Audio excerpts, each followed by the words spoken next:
গাছগুলো অনেক বড় হয়ে গেছে আর এখানে অনেক পাখি, বাপরে অনেক ধরনের পাখি আসে। আগে গাছগুলো অনেক ছোট ছিল, এই যে উড়ে যাচ্ছে কত কত পাখি। এখানে পাখির পায়খানা দিয়েই ভর্তি থাকে এই রাস্তাটা।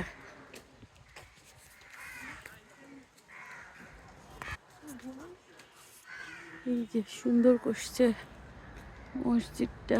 এখানে অনেক নামাজ পড়েছি আমি, রোজার নামাজ, তারাবি নামাজ। এই জায়গাটা মেয়েদের, এই সাইডটা। ইনশাল্লাহ ইচ্ছা আছে এবারও, দেখি কি হয়।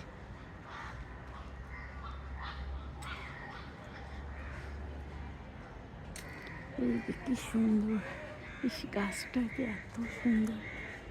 গাছেরও যে সৌন্দর্য আছে, ফুল নেই ফল নেই, শুধু পাতার সৌন্দর্য। হিস হিস।